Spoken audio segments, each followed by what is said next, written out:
Hello and welcome to Got It. Potatoes here. The minute we start. Come on, Potato Horror Cat. You look like you're going to puke. Come on. Yes. Yes, Potato Horror Cat's here. How do you gut someone?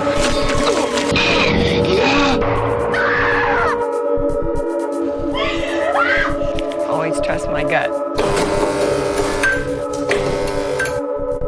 Hello and welcome to Got It. I'm Aleece. And I'm Tony, and we're here to spill our guts about horror film trailers. Welcome to our pre-gut spooky season prep October part 4. We will be going over horror and horror adjacent movies that are set to be released on October 11th, 18th, 25th, and 30th. We decided to cover the rest of October in this last final Part 4, just like in the Friday the 13th series. What? The final chapter. Huh? You know, Friday the 13th 4 is the final chapter. Yeah. This is our final chapter in our spooky season because it's prep. part 4. Yeah. So it's called the final chapter for October, but you know, we're going to come out with a bunch more in like November and December in true Jason form. Exactly. Yeah. What's the reason why we're covering the rest of October? Because we have plans, man. We have plans for the rest of October.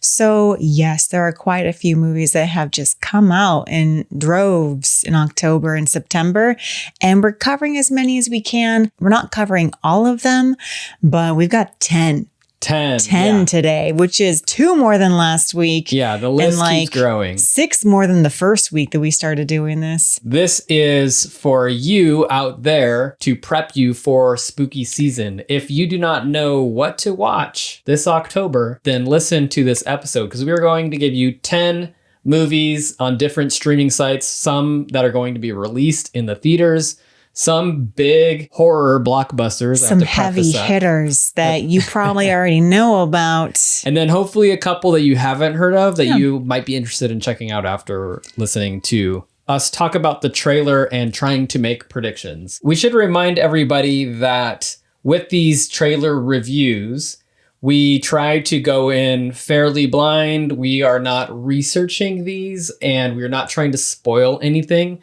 So when we make predictions, they are just based off of us watching the trailer. And even the little factoids that we do find, like, oh, the writer, the director, and the starring actors, we like look for those with half our eyes shut because we're so afraid of spoilers. I don't look for those at all. I look for them. I like knowing who is top billing, who wrote it, what else have they done. That's true. I think that's interesting, but I am very careful as to not spoil it for myself. Mostly selfishly motivated. Yeah. All right. What do we have up first? First up, we have a movie called Mr. Crockett. This is the first feature-length film from director Brandon Espy. It's starring Jerrica Hinton and Elvis Nolasco, who plays Mr. Crockett. Let's preview that trailer. This is my house now. Take deep breaths.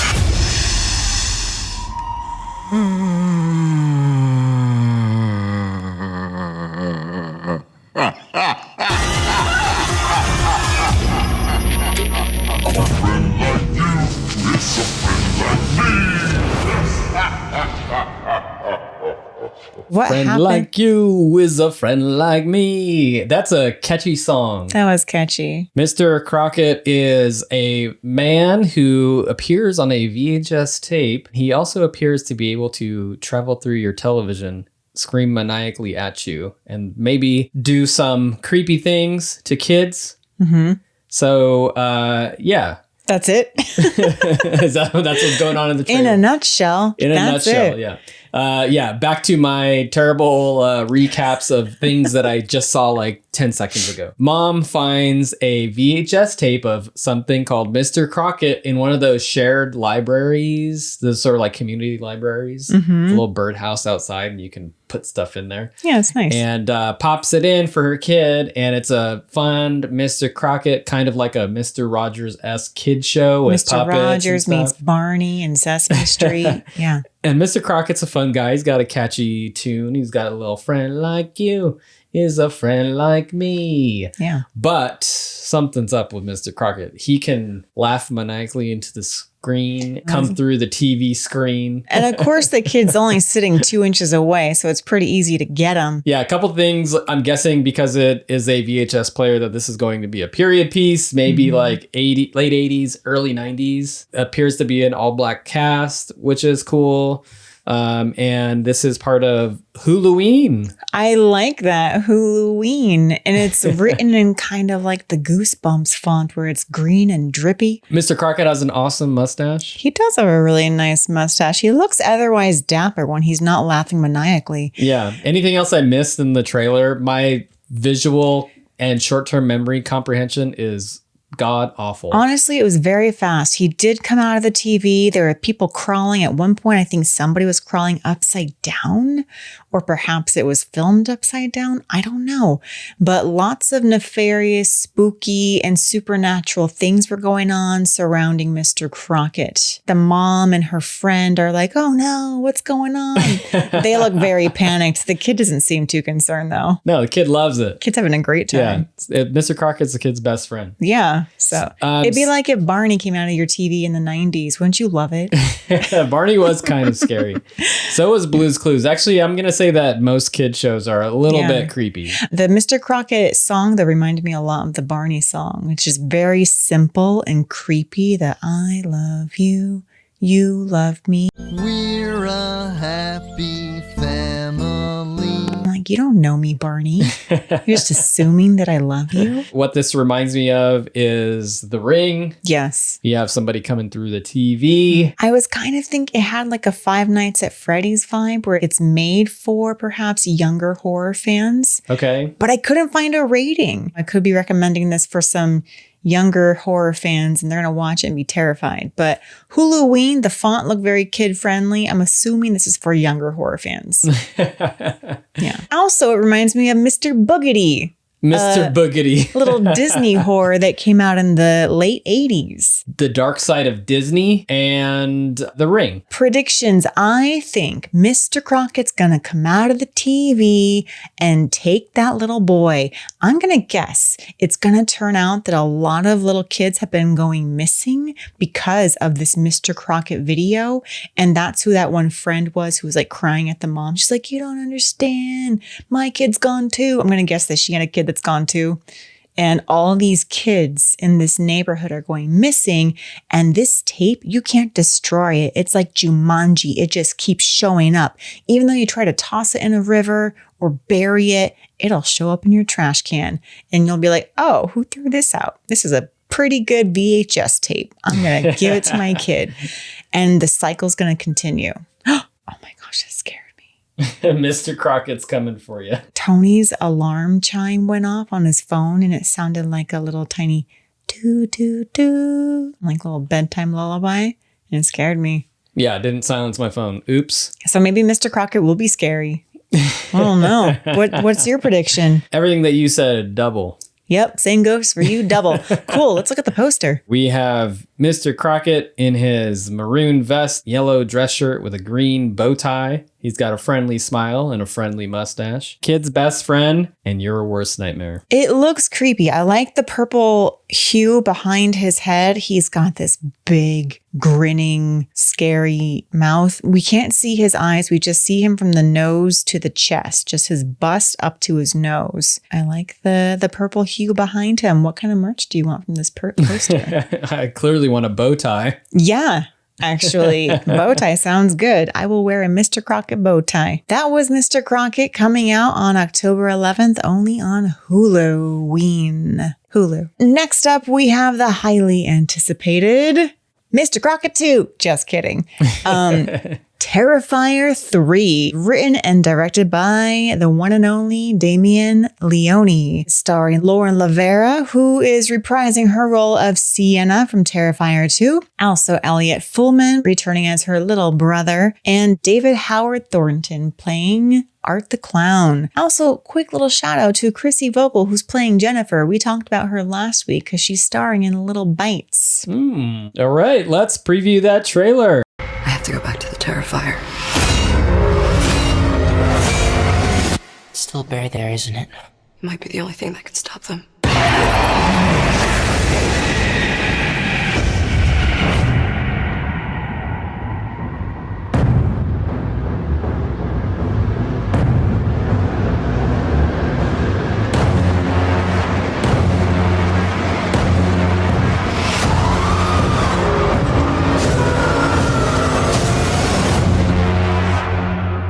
Looking forward to the best Christmas ever, filled with fun, smiles, and laughter.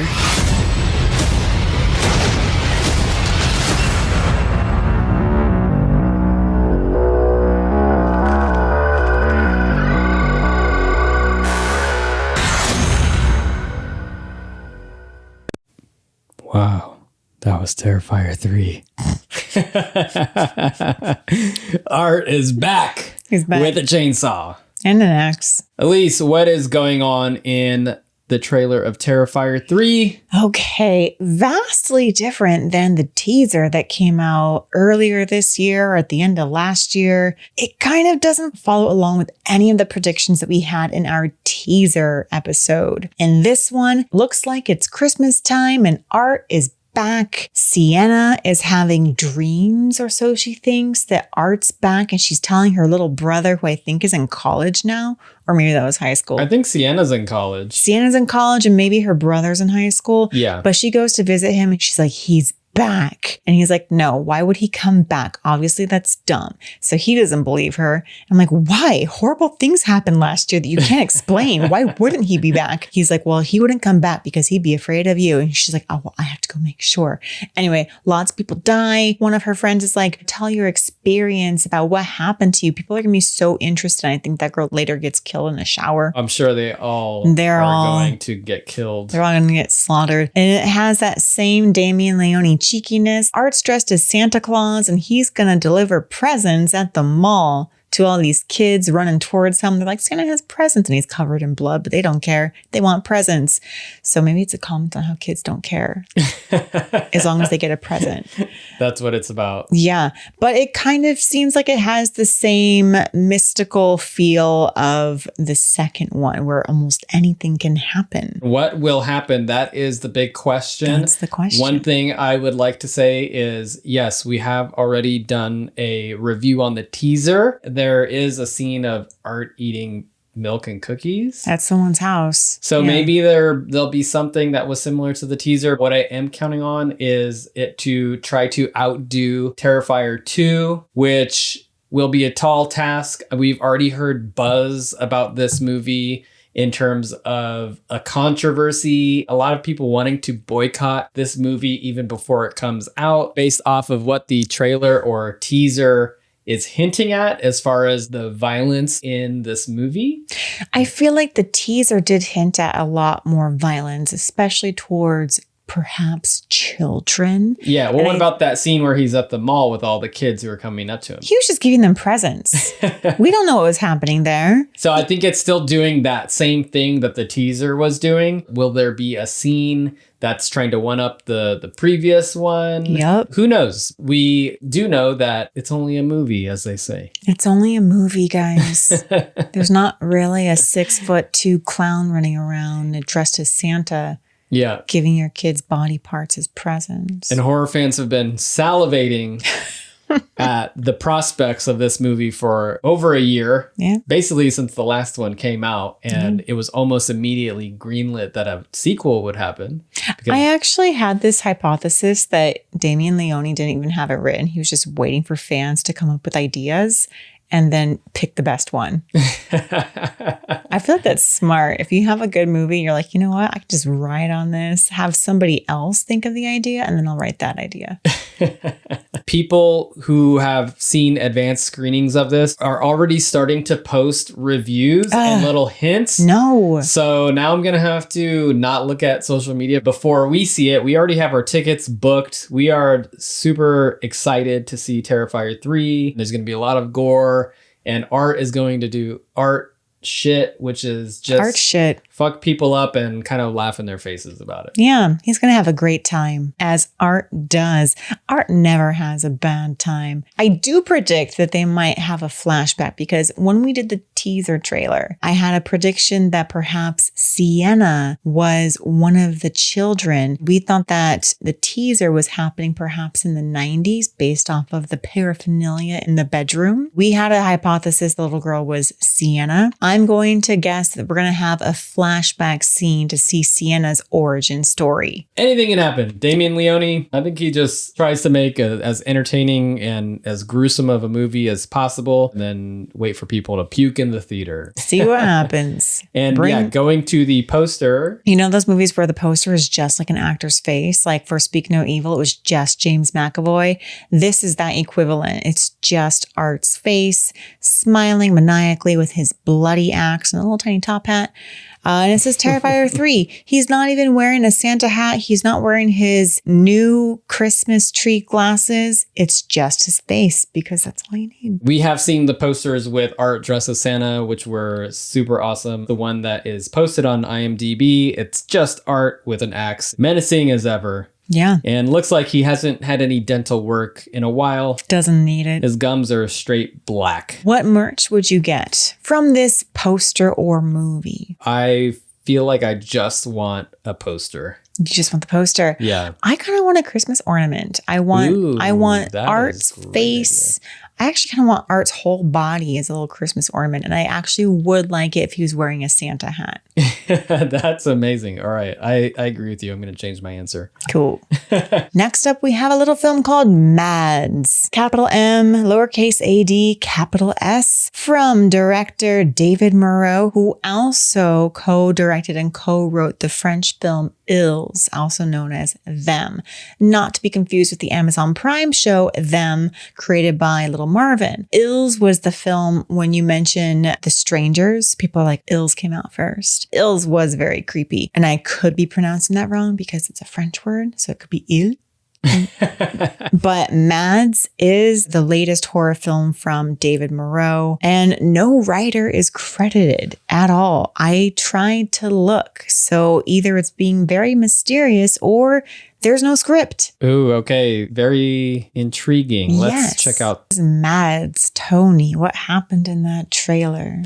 All right. So this is a horror movie that is shot in one continuous shot. We are following a group of young people. Looks like we're starting off with a young dude who is snorting up some drugs and then going to a party. And some other people are snorting drugs. The drugs are causing them to hallucinate or, act real funny. Yeah, have a kooky time. They are attacking other people. They have a case of the MadS, and I'm guessing that the case of the MadS is sort of like a case of rage, like a 28 days later kind of thing. Yeah, or like the crazies. Yeah, the crazies meets the sadness meets 28 days later. Are they vampires? Are they, I don't know. Just teens being teens. Just teens being teens. Partying. Just biting people. Biting people on mopeds. We are also told that we are taking a journey to the end of the world. Yeah, that line did confuse me, and I was wondering if the characters know it's the end of the world or it's the end of the world because of this new drug.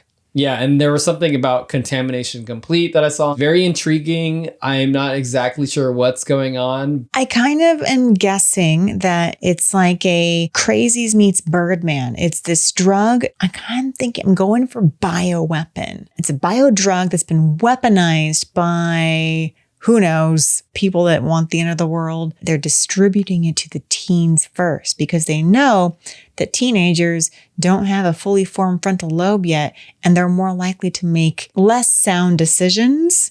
And that's how you can rapid fire spread a disease. So it's an anti-drug movie. No, it's a let's destroy the world movie. One teenager at a time. One teenager at a time. Because if you get all the teens, it's only a matter of time before you get the entire world. So my question is, do you have to snort the drug to be infected, or is the drug snorting the catalyst, and then once you bite someone else, then they are infected? I'm going to guess the drug snorting is the catalyst. and then you become a carrier. It gets into your bloodstream. And then once you bite someone, you either kill them by biting them so much, or like you eat them, or they become infected as well. Or is the idea of a journey to the end of the world having to do with the person's drug trip, reaching new dimensions, finding your spirit animal? Like they're going to the end of the world and back with this drug trip. It's crazy. Yeah. Maybe. I am intrigued by the idea that it is a one-shot horror movie. Yeah. Like Birdman. We've seen this in horror movies, maybe like One Cut of the Dead. I'm thinking Soap on a Rope. Soap on a Rope. That was one shot. Check that one out. Yeah. Someone that we know may have been in a little movie called Soap on a Rope that was one shot. Yeah. Or just Rope from Alfred Hitchcock. That too. Actually, that's a better choice. Go for that one.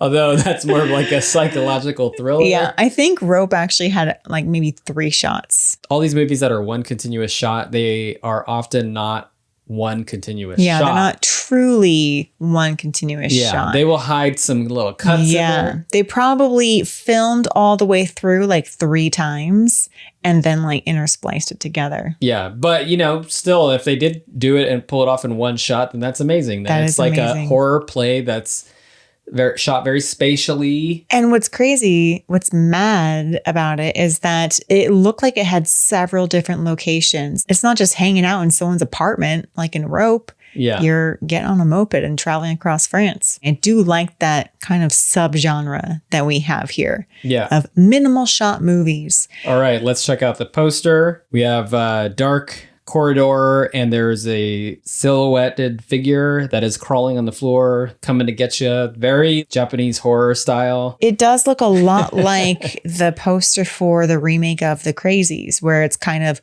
red lettering and this saturated bluish gray and black poster. It's coming out to Shudder. Merch for MadS. I want a dime bag? I don't know. You want a dime bag? Do you know what a dime bag is? I think I've seen one time. On the floor. I've heard people mention them. I want a little button. Yeah, when all else fails and you can't think of something, just go with the classics. Well, someone turned down my dime bag idea. I don't know. What do you want? I'll get a button.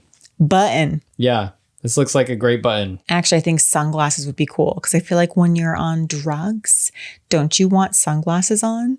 I think when you're on drugs, you want a button. You want a button? Okay, I want a button. All right. I'm very excited about this one. Yeah, this one is very intriguing. Mm-hmm. And this is being released to Shudder on October 11th. Yep. So same day as Terrifier 3. If you choose not to go see Terrifier 3 or if they're all sold out in your area. If you broke your foot and you can't go outside, watch MadS. Check out MadS. Next up, we have Daddy's Head, directed by Benjamin Barfoot, which is his second feature-length film. And this one is starring Julia Brown and Rupert Turnbull. Daddy's Head or Go Daddy? Go Daddy's Head. Go Daddy's Head. Daddy's Head. Aleece, what's going on in that trailer? In Daddy's Head, Daddy is messed up and he's totally bandaged like a mummy in the hospital. And he has a breathing tube. His bandages need to be changed. They're bleeding through. We can't see his face at all. The son has to say goodbye to Daddy. Daddy dies. And then Mom is now single momming it at home in this really grand house with like glass windows by the forest, kind of remote, no neighbors. Rich enough to afford some psychiatric evaluations on this little kid. Yeah, she has a really nice evening gown or evening cloak that she's always wearing, drinking her fancy red wine glass that she drops a couple times, or maybe just once. But the boy's acting weird. He is like, Daddy is in the woods. I saw him there. He has a different body. And also I'm going to draw him really creepy, like a little Spider-Man, but not like a fun Spider-Man. Not like Peter Parker. Not Peter Parker, like a boogeyman, like a little kid drawing creepy things. The mom peeps on her kid using a baby monitor. And I'm like, why do you still have a baby monitor? But she does.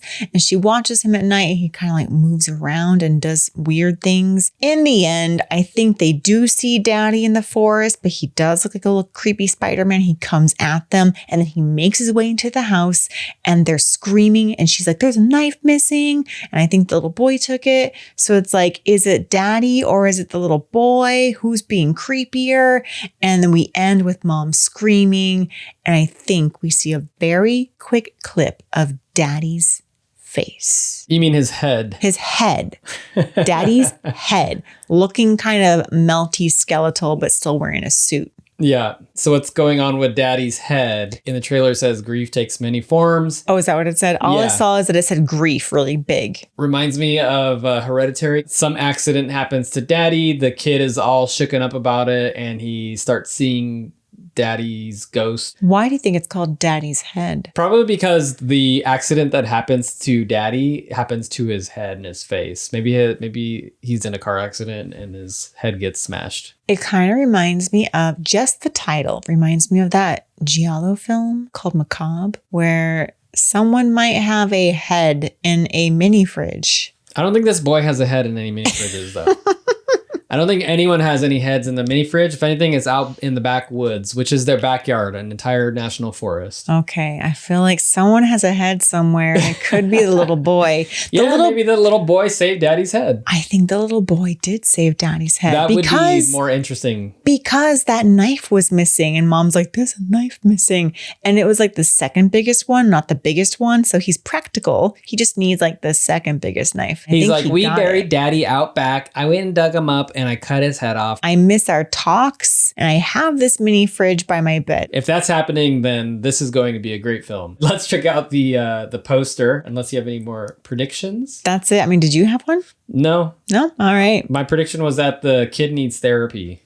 Do you think the dad is at all trying to because it did look like there are a lot of occult imagery, such as like the triangle of the woods, seeing the triangle in the eye. Was Daddy into the supernatural? Did he try to get his soul misplaced into his son's body before he passed? Is Daddy Chucky. Is Daddy really the boy?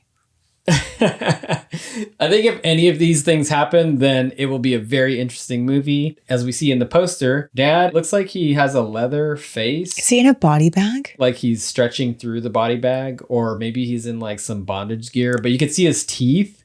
You see his teeth. And it says, family is everything, Daddy's head. Shudder Original. I will say that Shudder Originals have been pretty decent lately. I will say the title does make me curious because I never saw Dad decapitated. So it does make me wonder, what's the deal with his head?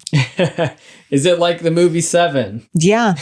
We don't know. Do we eventually get a head? Just judging by the trailer, it looked like they had some really cool shots and maybe some good scares. Yeah, like there's more going on than just a little boy being sad. Yeah, and it is a straightforward horror movie. A lot of the movies that we're looking at might be more like horror comedies or thrillers or something like that. For merch, I'm gonna get a purse, and it's gonna be in the shape of Daddy's head, and it's gonna be this black leather, just like this poster. I like that, actually. A nice handbag where this face is kind of like popping through one side of the purse. Yeah, it's going to be very practical because I feel like you can fit a lot of stuff in a head. Globular shaped purse. Yeah, I was going to go for earrings originally of this head, but I actually like the purse idea. I would love to have a nice leather handbag that has a face popping through it. Shudder should be sending us that handbag pretty soon. Yeah, thank you. Yeah, thanks, Shudder. We'll keep an eye on the mail. This will be streaming on Shudder on October 11th. Yep. Next up, we have Rippy, the first feature. Why are you laughing at Rippy? Sounds amazing. It does. This is the first feature from director Ryan Coonan, starring Michael Biehn, who we all know as Kyle Reese from Terminator, and Corporal Hicks from Aliens. And funnily enough, it also stars Tess Hobbrick, who was in Alien Covenant, which I did not see. Let's check out that trailer for Rippy. It's a fucking massive room. 7 foot tall. Big red. It's a zombie. Oh, shit. We have to do something. What's your plan? I'm gonna blow the fucker's brains out. He's here!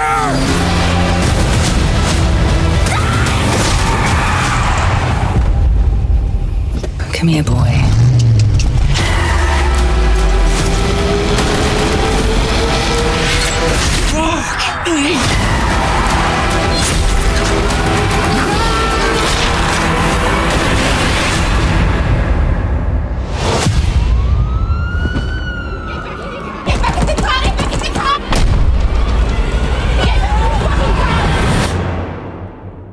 G'day, Skip. Aleece, what happened in that trailer? Okay, so we start with Michael Biehn, and it looks like Michael Biehn lives like in the boonies somewhere in Australia. He has his shotgun, he's tracking a kangaroo, and then there's a cop. She's like, oh my goodness, it's a massive roo. And it's just ripping people apart. It's a bad CGI kangaroo. And it also says something about some contamination or it's an outbreak. There's an outbreak. So I'm thinking Rippy might be sick. Rippy might be a sick kangaroo that has rage and he's raging out on a lot of townsfolk. People die. People, I think at one point get boarded up in perhaps a bar or a restaurant. And we end with a cop rolling up to the restaurant and they're like, look out, careful, you're going to get attacked. And then sure enough, this cop is face to face with Rippy. Skippy? Well, the cop, I think, says, good day, Skip. And then he gets his head eaten. So we have an Australian horror film about a killer kangaroo. It looks like it could be this year's Cocaine Bear. Or boar, about a killer boar in Australia. Yeah, and I don't know if I've ever heard of a horror movie that is about a killer kangaroo. I'm sure it exists. It probably exists, but this one might be the one. So if this had come out before our top 10 killer animals Desert Island edition episode, it might have made the list. And this is from Dark Sky Films. I'm really liking a lot of films coming out from Dark Sky Films. Founders Day came out earlier this year. That was a hidden gem. Don't knock it till you watch it. It's actually kind of good. I guess maybe this production company is going to be known for like the low budget, bad CGI films that are also fun. But I would call it low budget looking. They're like moderate budget, I'm going to say. They look decent. Yeah. They got Michael Biehn. But still modest indie. Budget. This isn't getting a theatrical release. It's not one of the major studios. What are your predictions for Rippy? I'm going to guess that Michael Biehn is going to die kind of early on. Straight off the bat. I mean, they had him in quite a few scenes, but he is a bigger named actor. So I'm going to guess that he maybe dies fairly early on. Like they can only get him for 1 or 2 days of shooting. Yeah. So they had to quickly dress him up in like a few different outfits, but he's definitely going to die by Rippy and he's going to go out in a blaze of glory. But that one cop played by Tess Hobrick, I think she's going to live and kill Rippy. So you're predicting that Rippy is going to die. Rippy is also ripped. He's very ripped. This is a very strong kangaroo. He's the buffest Might kangaroo. be buffer than the werewolves we looked at last week. Operation Blood Hunt. I don't know. Is it Operation Blood Hunt werewolf, former Marine, or is it Rippy? I am going to predict that Rippy may die in the end. Sure. But they're not going to check Rippy's pouch. Rippy's a lady. Rippy is a lady and might have a little Rippy in there. So Lil Rippy's inside Mama Rippy. Okay. This seems like this has franchise material. This could go 10, 15 films. 15 films of Rippy and Little Rippies. I agree. Rob Zombie remakes, David Gordon Green remakes, all of that. Yeah, Rippy. we want all the Rippy remakes. In the poster, we have Rippy's face and it is mangled, looks mean, and it looks glaucoma. like it looks like Rippy is possessed and just ready to go on a rampage. The title says, Rippy, there's an outbreak in the outback. The forest looks like it could be on fire. It does look like it's on fire, like Rippy set it ablaze. Rippy, I think, is going to just literally rip through the town, killing people left and right. People are going to try to hunt Rippy. and Rippy's going to kill them. He'll get them. She'll get them. He or she, yeah, we don't know. What merch do you want from this poster? I definitely want a Rippy plushie. That is high on my list of things that I need. Last week, Tony got 2 plushies and they were both werewolves. One was very ripped and the other one was more like self-deprecating and insecure. So they juxtapose really nicely. This one's going to be ripped as well. I think your buff werewolf definitely needs a plushie partner. Yeah. I would like a Rippy mask. It'd be really nice to have a giant kangaroo, bloody, glaucoma-eyed Rippy mask. Full head mask. All right. I like that. Thank you. Rippy. This will have a limited theatrical release, maybe? According to Rotten Tomatoes, it said it would have a limited theatrical release. Yeah. Moving along to the next movie, we have Smile 2, the second feature film from writer-director Parker Finn. Take a guess what Parker Finn's other film was. Take a wild guess. I'm going to guess it was Smile 1. That's right. Smile 2 is starring Naomi Scott, who played Jasmine in Aladdin. She was Jasmine in Aladdin, and I only want to mention that because she can sing. As Sky Riley in Smile 2, she's going to be up there singing, doing her Salika Shyamalan thing. Nice. We have Rosemary DeWitt from the Poltergeist 2015 remake. Kyle Gallner, who we saw in the first Smile film, and we also recently saw in Strange Darling. Kyle G doing a lot of cool stuff these days. Kyle G face. Sky, pull it together and get back out there. No, I will not let this thing use me. How do we stop it? We need to kill you first. What?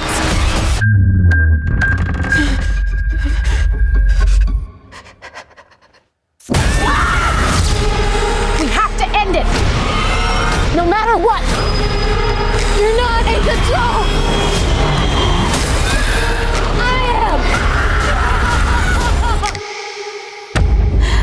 Stop it, but I don't know how.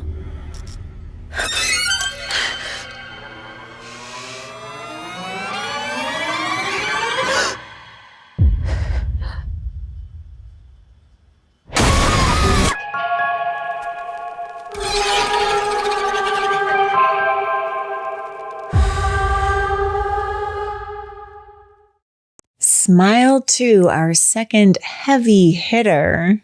They look more like Mr. Crockett. I don't have the mustache for that. Our second heavy hitter for this list, Smile 2. Tony, what happened in that trailer? We have Sky Riley, pop star, who is casually visiting her friend, Louis Fergoli. And this guy comes out in his robe in his fancy apartment and is just smiling at her. I don't think he's smiling. He's screaming. Oh, yeah, that's right. He's like, get away from me. Get away from me. But he does end up smiling. Yeah. Eventually, yeah. Yeah, he smashes himself in the face with one of his weights. And she's like distraught, telling her friends, oh my God, this thing is following me. There's a man who contacts her and says like, this thing is a parasite and it has to end with you. We got to kill you. She's like, I won't let it take control.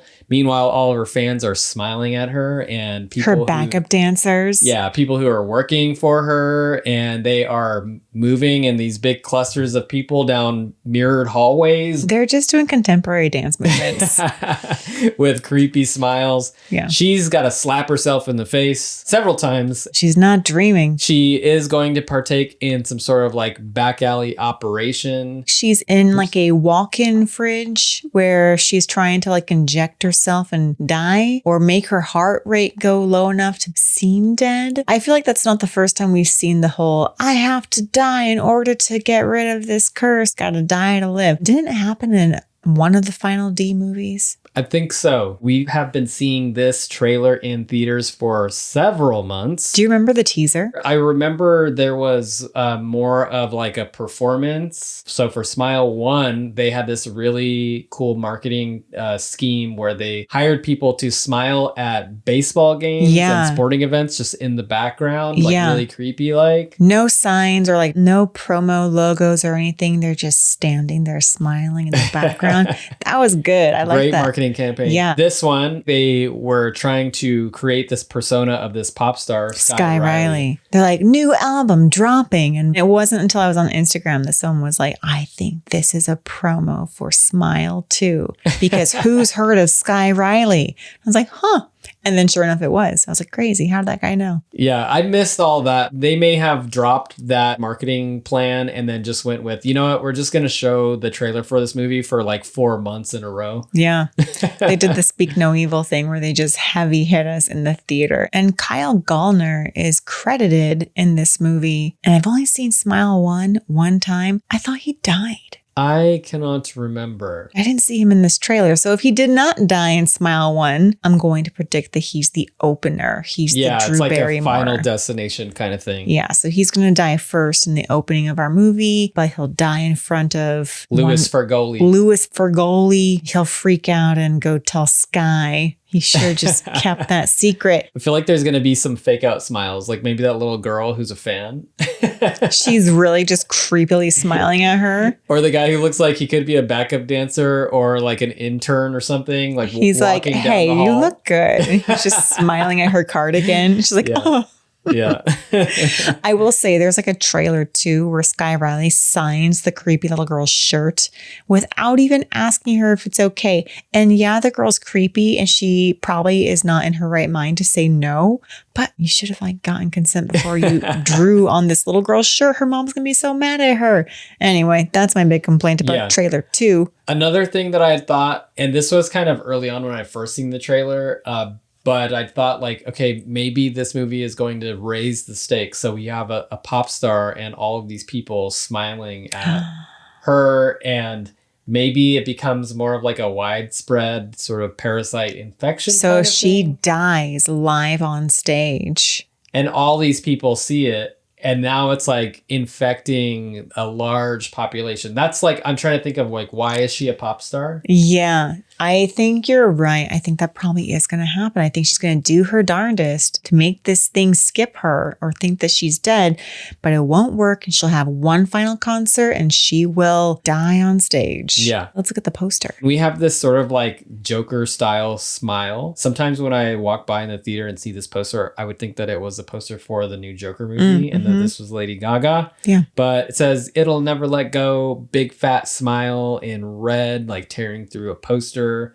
of Sky Riley, Smile 2. It is a really cool poster. So last week you wanted like an N95 mask. If we get into a situation where we have to wear a bunch of masks again, I would like this mask. A creepy smile mask. Creepy smile, like ripped mouth mask. That'd be cool. I'm going to get some lipstick. That's what I'm going to get. Some bright red lipstick. Smile red. 2, so I can draw my big smile. Oh. It's going to enhance my smile. You don't just like want the color. I want Smile red. Smile 2 red. No, I want this whole image. I want the entire image printed onto the object that I'm getting. On the lipstick tube, right? Yeah. But So this is like said... hydro transferred of this poster onto a little lipstick container. No, that's cool. I like that idea, but you still don't have to like make it over your entire face. But I will. But you will. Good job, Linnea Quigley. Yeah. Smile 2 looks awesome. I'm sure we will see that in theaters as well. Next up, we have Die Alone, written and directed by Lowell Dean, who directed Dark Match, which came out in July of this year. I did not see that, but he's busy. It's starring Douglas Smith from Don't Worry, Darling, Carrie-Anne Moss, who we all know from Memento, and as Trinity from The Matrix, and also Frank Grillo from Purge Election Year and Purge Anarchy. Let's check out the trailer for Die Alone. My memories are a confusing blur. Maybe it's for the best. Because right now, my life is something I'd rather forget. Just wondering if it's safe out here alone. I'm not alone. Got Myrtle. That's a dangerous thing, you know. Thinking the worst about people, especially in times like these. That looks bad.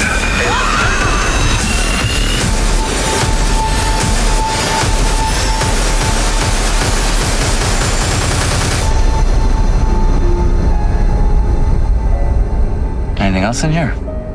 Just poison. That was Die Alone. Carrie-Anne Moss is back at it, and zombies are back at it. They're back at it. Or is The Happening back at it? Aleece, tell us what's going on in Die Alone. All right. In Die Alone, it looks like there's some sort of infection, perhaps a zombie-ish type of infection meets The Happening, where the Earth, Mother Nature, is trying to reclaim what's rightfully hers. Carrie-Anne Moss says at one point, the infected are called the reclaimed because Mother Nature is reclaiming them. Basically, nature's pissed. We have our central character played by Douglas Smith, who seems to have been in a car accident where he lost his girlfriend, Emma, and he only knows that because on his couch this is Emma. There's a heart around it, so we have some memento stuff going on here where his amnesia is preventing him from knowing how he got to where he is. Carrie-Anne Moss is like, keep your amnesia to yourself. People are looking for weaknesses. So this cutthroat world of like, kill or be killed, Carrie-Anne Moss buddies up with this guy. Frank Grillo shows up at one point, and you know that he's up to no good. He seems like a drifter who's gonna try to take what's not his. Carrie-Anne Moss tells the kid, like, you shouldn't be alone out here. And he's like, you are. She's like, yeah, well, I'm not stupid. She obviously is pretty savvy. She lives in the middle of nowhere for a reason. She knows how to handle herself. We also see a bunch of awesome tree and nature zombies. Tree nature zombies, yes. And she's like, I'm not alone. I've got Myrtle. And we pan over to Myrtle. Myrtle's like a tree cobweb zombie. Looks cool. The Happening meets The Walking Dead. Meets Memento. Wow. Meets Annihilation. And Carrie-Anne Moss was in Memento. That's why I kind of feel like she's in this. I feel like it's a nod to Memento. So it's like apocalyptic Memento. Not to spoil Memento, but I mean, it's been like 20 years, guys. You should go see it. I'm going to guess it's similar to Memento, where it's like, oh no, we have this unassuming guy who seems good enough, but it turns out he actually did something pretty bad before he got his amnesia. Did he kill Emma? I'm thinking he killed Emma. Oh. He's thinking, I need to find Emma, but Emma actually is already dead because he killed her. It seems like in the movie, the reclaimed, the zombies are kind of minding their own business. They're not the main threat of the movie. So it is sort of like Walking Dead season 6. Where it's like man is the threat. Yeah. Humans so are the threat. Other people, yeah, you have to watch out for other people. The zombies themselves or the infected, whatever you want to call them. They're just hanging out. They're growing in the earth. Yeah. If you get close to one, they might bite you, but no more dangerous than like a brown recluse spider or something like that. I did like the reclaimed bites or infections. One lady was bit on the neck and her infection was red with green in the center, like it was starting to turn into a plant. Takes on a new meaning for planter's warts. M. Night's probably like, damn it, I should have wrote this. Get it? Planter's warts. Planter's warts. Sorry, I was too busy shouting out M. Night's Shyamalan. M. Night did write this. Did he? So, I mean, he basically wrote it in The Happening. It's basically The Happening. Oh. M. Night's probably pissed. She's like, I did it better. If you say that the main guy's amnesia is covering up something bad that he did, he just doesn't remember it, do you think that Carrie-Anne's going to figure out what he did? I think she's definitely going to figure out what he did. She's going to try to tell him what he did. By that point, I think he'll get infected and he will definitely turn into like a plant man. And then she'll keep him. He'll be like one of his He'll go next to Myrtle and she'll just kind of like live on and have like Myrtle and this guy and Frank Grillo. They're all growing out back. Yeah, so she's not going to die alone. She's got all of her friends, these people who became plant zombies. She won't die alone. I like that. Mm-hmm. Let's take a look at the poster for Die Alone. Kind of not a fan of this poster. I am not a fan of this poster at all. This poster looks like a Ben Affleck movie. Yeah, exactly. In fact, I thought Frank Grillo was Ben Affleck. Ooh, so we have a dud poster. The poster should have just been like Myrtle. An infected cobweb person. Yeah. And then maybe just like some heads around here. So I don't really know what's going on with this poster. This is something that if I had a bunch of new colored pencils in high school art class and I was going to make a poster for something, this is what I probably would have come up with. Wow, very detailed. Thank you. But it looks like it was made with colored pencil. Like we have the shaded in dark blue sky and like the white shading around Carrie-Anne Moss's head. It looks like a book cover, like a young adult book cover. It looks like it could be a romance cover. Yeah, romance action. Romance novel. I'm not a fan of the poster. The trailer looked cool. For my merch, I'm going to stray. I don't want this poster at all anywhere. I just want a plant that looks like Myrtle. Like a cute little plant that's an actual plant that might grow, or it can be like petrified dead wood, but it's going to be in a cute pot and it's going to look like myrtle. That would look amazing in our collection of plants. Yeah. That are also all dead. They're all dead. Not our fault. Our cats chewed them up. So might as well have like a zombified plant to start. So yeah. The merch I'm going to get is probably, I'm going to do a postcard of this and I'm going to send it to M. Night because I actually don't want this, but I'm just going to write a little note to M. Night being like, missed opportunity, bro. Maybe you could remake this movie in Your less than a postcard year. is going to be mocking M. Night Shyamalan? No, it's more of like encouraging him to remake this movie or to do The Happening Part 2. Oh, okay. I like that. And then say like, look, people love your idea of Mother Earth reclaiming. People secretly really liked The Happening, aka Aleece. Yeah. And would love a Happening too. Yeah. So it's going to have a lot of notes on the back. A lot of encouraging words for M. Night Shyamalan. Yes. Good. Nice. So that was Die Alone, which will have a limited theatrical release, or so I read, on October 18th, 2024. Next, we have a movie called Your Monster. This is the first feature-length film from writer-director Caroline Lindy, also starring Melissa Barrera, who we know from Scream 5 and 6, recently from Abigail. We also have Tommy Dewey, the cop in Scary Movie. No. What? Deputy Dewey? That's wrong. That's a made-up character. Sorry. He played Trip, a hotshot reporter in a wonderful show called Great News. Oh, that's right. Elise loves that Love show. Great News. One of the best shows that only had 1 or 2 seasons, unfortunately. Find it on Netflix. All right, let's check out the trailer for Your Monster. I need time for me. I could threaten to eat him if that would help. I mean, I could eat him. It would literally take me like 2 seconds. There's this Halloween party, and maybe you'd like to come with me. Are you asking me out on a date? No. Well, I'm not gonna leave the house. Fine. Fine. Fine. Fine. I saw you with her, but for some reason, I still love you, and I don't want you anymore. He doesn't love you the way you deserve to be loved. What do you know about how I deserve to be loved? Look at me. I'm looking at you. Look. From this angle, I can see your back and your face simultaneously. That's how much I'm looking at you. I'm a mess. No, you're not. I'm a disaster. Oh. Melissa Barrera is a mess. So believable.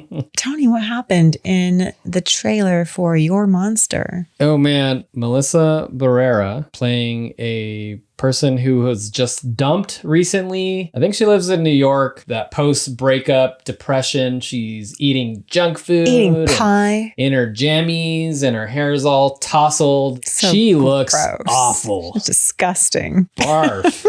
Disgusting. Just kidding. She still looks great, even though her hair is slightly tousled. She's going through her misery. A mysterious creature shows up, a sort of monster that lives in her closet, and she befriends this monster. They engage in like playful banter. Maybe they are romantically entwined. It's a romantic, dark comedy. Is it horror? I mean, is it horror in the fact that it says monster in the title? I think it's adjacent. It's an adjacent. It's an adjacent. Yeah, I would say that this is Drop Dead Fred meets Beauty and the Beast meets Little Monsters. Meets maybe Lisa Frankenstein. She has a monster in her closet that's helping her through some stuff. And in the end, she's like, I'm going to go to this party. You should come. It's Halloween. No one's ever going to know that you're an actual monster. And they fall in love. They fall in love. Story. Yeah. And she's trying to make her ex-boyfriend jealous, who broke up with her while she was in the hospital. Who does that? He said he had to work on himself. Ugh. Predictions. I'm going to predict that her monster, is he real? If she invites this monster to this Halloween ball, is she going to be dancing with anybody that anyone else can see? That was my thought too. It's like, is this monster a manifestation of the way that she perceives the breakup or herself? Yeah. So it's like part of her knows that she needs to get over this terrible guy, and it comes in the form of this monster.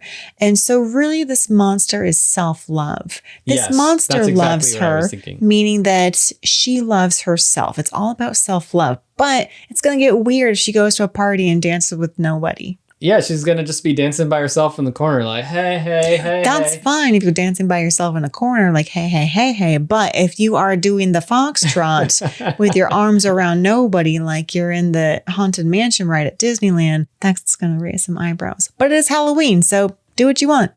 She's going to devise a way to make this monster real. And now she has a boyfriend, which is herself, her own self-love. So she's her own boyfriend. Yeah, she's her own boyfriend. Somewhere in the end, she's going to realize that she doesn't need this monster, just like she didn't need that boyfriend who was a shithead. And that guy does look like a really annoying character. Yeah. He dumped her while she was in the hospital or something like that. And then like claimed to not know her. So he's like also a ghoster. Yeah. You dumped Melissa Barrera while she's in the hospital.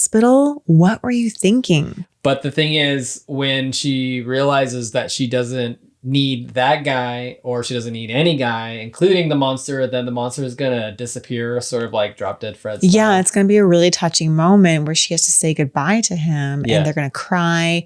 And in the end, it's going to be like, I'm independent. I don't need anybody. Yeah. And she'll actually find a guy. And I'm going to guess that Tommy Dewey, the actor that I think is playing the monster, I'm going to guess he's going to show up in the end without monster face on. He's going to turn into Devon Sawa from Casper. Yeah, he's going to be like a real person, but not the monster. It's just going to be that actor playing a different character that she meets in a coffee shop. And he's going to ask her out. She's going to be like, no, I'm good. I'm working on myself. Which is what the ex-boyfriend... That's the Beauty and the Beast twist right there. Yeah. Working on myself. I like that. Because that's what the ex-boyfriend said. He's like, I'm working on myself. Oh, wow. Okay, yeah. We've got this one nailed down. Yeah, That's but exactly she's going to say it in less of a condescending, douchey way. Let's check out the poster. Besties, your monster. There are two hands. One's a monster hand. One's a lady hand. It's got a little blood on it. And it says, love can be a beast. The most fun you'll have at the movies this year. Cute. Very cute. I would like...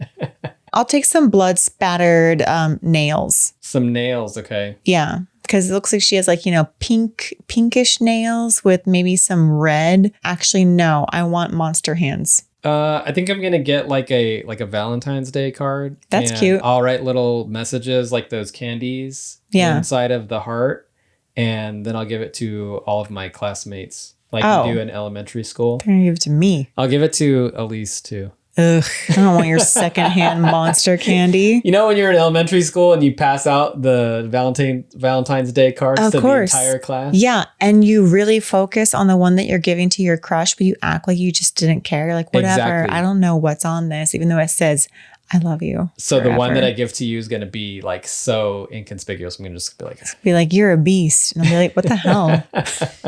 Pissed for a week. You're going to dump me for some other monster. Dumping you. Gotta work on me. All right. I'm going to really think about the message that I'm going to put on the one that I give to you because it's going to be really special. Yeah. I don't believe you. I'm getting monster hands. And the rest of my classmates who are going to get this Valentine's Day card that says like, you are awesome or good job. What do they say on those little candy hearts? It says like, be mine. Yeah, it says like, be mine and you can do it. I don't know, actually. I haven't gotten this in a while. Yeah, I'm sure it's like changed since we've been in school. Lots of bluey. I'm bluey for you. No, that sounds disgusting. Bluey blew me. Don't say that about Bluey. People love Bluey. All right. Hey, you prodded me. I know. Delivered the goods. Sorry, everybody. Okay, that was your monster, and that will have a limited theatrical release on October 25th, which means we are nearing the end. We have 2 left. Next up, we have Don't Move, co-directed by Brian Netto and Adam Schindler. This is both of their second feature-length films, starring Kelsey Asbill, who was in Wind River, and Finn Wittrock, who's in American Horror Story. Don't Move. We are going to check out that trailer.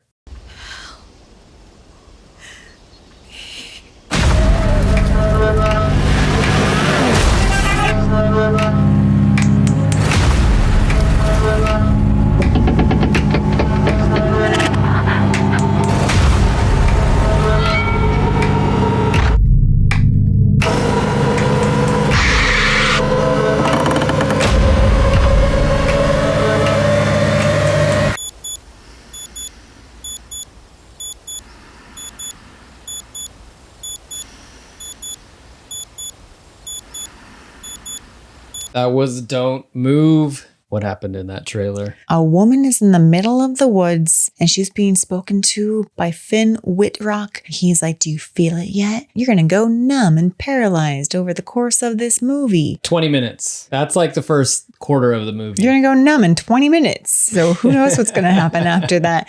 It does kind of befuddle me because yes, she immediately starts losing feeling in her arms and her legs. She's stumbling around the woods in the middle of nowhere. And it looks like she is trying to get away from Finn, like Finn's playing some sort of like hunter power role game. It shows a few more quick cuts of like there's a little boy looking at her, there's a cop looking at her, and she's trying to say help me, but she's all paralyzed. I think there's an explosion. And it looks like our heroine, she's like tapping with her finger, like maybe she starts to get some feeling back and she's trying to communicate with just her finger tapping. She's got a cool nose ring. She has a cool nose ring. Big part of the movie. Really, it seems like it's a cat and mouse chase. Produced by Sam Raimi. To me, it seemed like the movie might have been conceived after that shot of her in the grass. It was like, here's a cool shot of someone in the grass. Don't move. Don't move.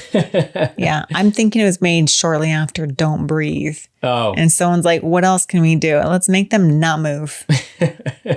I'm thinking all of these things are going to happen within the first third of the movie or so. I think she's going to make it to her car. Yeah. Afterwards, she is going to be held captive and she's going to be in multiple scenarios. I have a feeling that maybe it's going to turn into a little bit of like a revenge thing.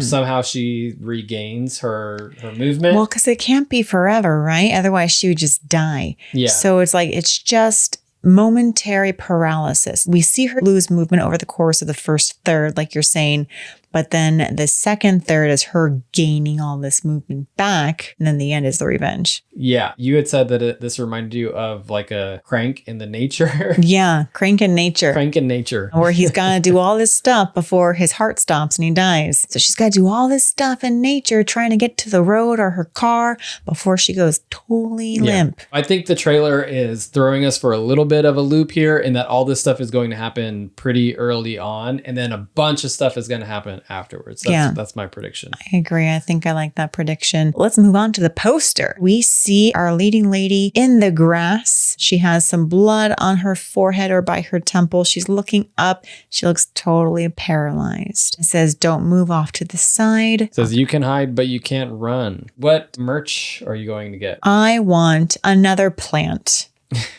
I want a little pot with some grass and I want her head hiding in the grass, like a little tiny figurine of her body hiding in the grass blades. We're going to have a whole garden by the end of this episode. We tend to have themes for each episode. Like last episode seemed to be we had a lot of plushies for some reason. Now we're going to have a lot of plants. And we're going to have a lot of postcards. I'm going to choose a postcard. Oh my gosh. And I'm going to send it to Sam Raimi and ask him the question, what's the deal with you and movies about the forest, bro? He produced something else about the forest? No, I'm just thinking about the Evil Dead movies. Oh, okay. Yeah. So, well, actually, I want to know, like, Sam, what's the deal? Why did you produce this? So you're going to send him a postcard that he can't return, and you're hoping he'll send you a postcard back. No, I didn't think that far ahead. Okay. I'm just going to send him a postcard and say, Sam Raimi, good job. You can just send him a Valentine's Day card. I'll send him one from, the previous movie. You're going to send Sam Raimi a Monster card? I want this as a postcard. Actually, this shot is really cool. I think this shot is the basis for the entire movie. I actually do like this poster. I feel like the angle is nice. And I like that it's a slightly slimmer poster than most posters are. She looks cool too. I think this would look good in my garden. Yeah, it's going to look good as a postcard that I send to Sam Raimi. Nice. I hope he likes it. I have to work on the message. The message that I came up with. Still workshopping it. Still workshopping that one. All right. We have one left. That was Don't Move. Oh. There are a ton of movies that are coming out in October. I think I saw an article from Bloody Disgusting that said 31 movies being released in October. For our 10th and final movie for our pre-gut spooky season part 4, we have Time Cut, directed by Hannah McPherson, who did a series called Tagged, and starring Madison Bailey and Michael Shanks. All right, let's check out that trailer. Something really bad starts tonight. How do you know that? You can't stop this. You know, you could create a ripple effect that could be devastating. We're not altering the future. We're just giving it a little makeover. Makeover? A makeover. Yeah, like in She's All That. I don't remember that movie ending in the destruction of the space-time continuum.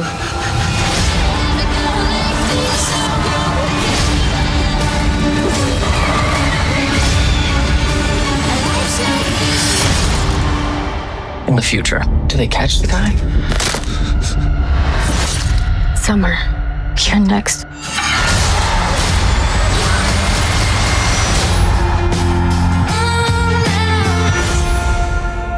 That was Totally Killer. I mean, that was Time Cut. Sorry. Totally different movie.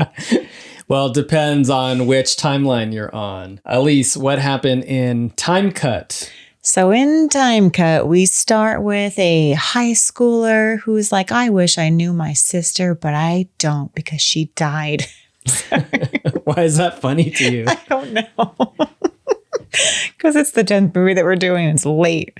All right. So she's like, I wish I knew my sister, but I don't know her because she died by a serial killer back in the early aughts so long ago. She's like, if only I could go back in time. And she does. How does she do it? Who knows? But she runs across the bridge and she's back in the year 2003. And it looks like everyone's dressed the same way she is. I'm like, she doesn't look that different. Hey, they're wearing boots with the fur, and they all have Heelys, every single one of them. Yeah, they slow-mo as she walks by people wearing Uggs and miniskirts and Heelys, and it's like, what?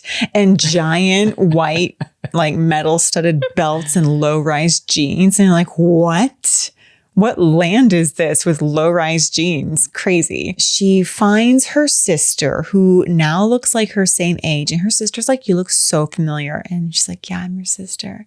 And you're going to die by this serial killer who wears a man mask that looks very similar to the Totally Killer mask. And the killer's wearing a black hoodie and has a knife. It looks like he's on a boat at one point. It looks very like, I know what you did last summer. Oh, he crushes a compact disc, and that's how you know they're in the aughts. Wow. Oh, and she has her mixtapes, mixed CDs. Mixed CDs. People. And she has her iPhone and she shows it to another friend from the aughts. And he's like, whoa, this looks like it cost $1 million. And I'm like, didn't they have cell phones? I mean, it wouldn't have been that crazy. What do you mean they? We went through this period. What did you have in 2003? You had a Nokia. I had an LG flip phone. But some people had Razors. Or Blackberries. Or Sidekicks. So if that girl showed up with this like phone that had a screen on it, be like, oh wow, that's cool. It must be from some other country. But I wouldn't be like, this is $1 million. Be like, it's a phone. We have phones. You'd be like, where are the buttons? How do I dial? I would be really annoyed at the screen. I still am annoyed at touch screens. That's Time Cut. Time Cut. Definitely reminding us of Totally Killer. This is from the producers of Freaky and from the same studio that brought us Fear Street. Yeah. This is going to be one of those nostalgia bombs where it's like they'll hit you with every single hit from 2003. Boom, boom, boom. Yeah, we Michelle Branch. We got Avril Lavigne, Complicated in the trailer. Oh, I thought that was Michelle Branch. Nope. Messed that up. That was Avril. Ugh. Why you gotta make things so complicated? We got the Heelys, we got the Uggs, we got the low-rise jeans. I will say, okay, there were no high schoolers wearing Heelys. That was for like middle schoolers. It's highly inaccurate. But the Uggs with the mini skirts, that was pretty accurate. Couldn't stand that style. Maybe that was more like 2001. Okay, 2001, that's 2 years before 2003. No, I had many a classmate wearing mini skirts with Ugg boots, and I always thought that doesn't make sense. Yeah. You can't wear these Ugg boots that are made for the winter time and this mini skirt that's definitely not for winter time. So what are you trying to do? When I was watching this trailer, I was thinking to myself, why are they making this? Is it really just an excuse to bring back all this like early aughts nostalgia that's really popular right now? That one movie Y2K is coming out in December. So I think they are trying to hit us hard with all of these aughts movies, millennium movies. I'm just sitting on my script right now to bring back the 2020s. So I got to wait till like 2040, 2050 before I drop it. Just sitting on it. Just sitting on it. Predictions? Will the sister live? Yeah. So I have a feeling that as we see with time travel movies, that she's going to go back in time and she is going to save her sister, but then go forward in time and something's going to be off. There'll be something kooky that's off and it's like, whatever. Like Biff's a millionaire. Oh, shoot. Biff's a millionaire and I have 3 earlobes, but it's like a small price to pay for my sister to be alive. And so she has to go back in time, try to correct it again. What can you do in a time travel movie that's not heavily inspired by Back to the Future? Yeah. Or maybe if we're so lucky, we might get a little bit of like a butterfly effect, that kind of thing. Just like a nightmare. She comes back and there's dinosaurs. What? Roaming the earth. Did that happen in Butterfly Effect? No, but it's just an example of the butterfly effect. Oh, okay. I'm going to go for a wild guess and say that... This is what I've been waiting for. It took 10 movies to get us there. Movies. I'm going to say that the killer is her dad. No? And so when she kills the killer, then she's not born. She's not born because it's her dad. The movie just ends, like she ceases to exist and the movie just ends. She's like, what do I do? Should I kill my dad and not be born? It's always the dad. That's my twist. And she's not going to know what to do because the killer is going to be a relation that involves her being born. Oh, okay. That could be interesting. So either mom or dad, we don't know which one, but some sort of relation where if you kill the killer, then you're not born. My prediction is she goes back, she fixes everything, and then she comes back to the future and she notices that everyone's wearing Uggs. She's like, ew. She's like, damn it. I need to go back and fix this immediately. Yeah. She's like, oh, what year is it? They're like, girl, 2024. She's like, oh. Yeah. Uggs are back. All right, fine. Uggs are back and my dad's a killer. Exactly. All right. Let's check out the poster. This murder is set on repeat. Ooh, that gives us some more information. And then we have this image of a bloody mix CD. Summer's Killer Mix 2003. Okay, This is actually a pretty cool poster. I think is. I like this poster more than I liked the idea of the movie. Yeah. However, with that said, the trailer did look like it could be fun. I think it's going to be one of those guilty pleasure type movies. But this poster is pretty awesome. Like I do actually thoroughly enjoy this poster. I like the colors. I like the lighting. Yeah, I do enjoy that poster. And it comes out October 30th. So the night before Halloween. Wow. Very bold, Netflix. Very bold. And it's great for those teenagers who aren't allowed to go to a party and they have to stay at home because Halloween, I think, is on a Tuesday. Halloween is on Thursday. Halloween. So this comes out on a Wednesday. Halloween is during the week. So teens have to stay at home and pass out candy, but they can turn on Time Cut. And it probably won't be too gory. So parents will be like, all right, fine, go ahead. Yeah. Very clever, Netflix. Very clever. So yeah, I will take a Discman. I was going to say a very similar thing. I want a mix CD. Perfect. So you can play your mix CD on my Discman. Because I used to have one of these Discmans and then my sister left it on an airplane. Is it Discmen or is it Discmans? I'm going to call it a Discman. And it could play MP3 CDs and I loved it. Ooh, and my little sister wanted to borrow it and I was like, sure. And she left it on the airplane. I was so sad. That's the plot. You have to go back in time to get my Discman back. Yeah. Yeah. Good movie. That was Time Cut. Just to recap all the movies that we just talked about today: Mr. Crockett, Terrifier 3, Daddy's Head, MadS, Rippy, Smile 2, Die Alone, Your Monster, Don't Move, Time Cut. That was 10. Whew.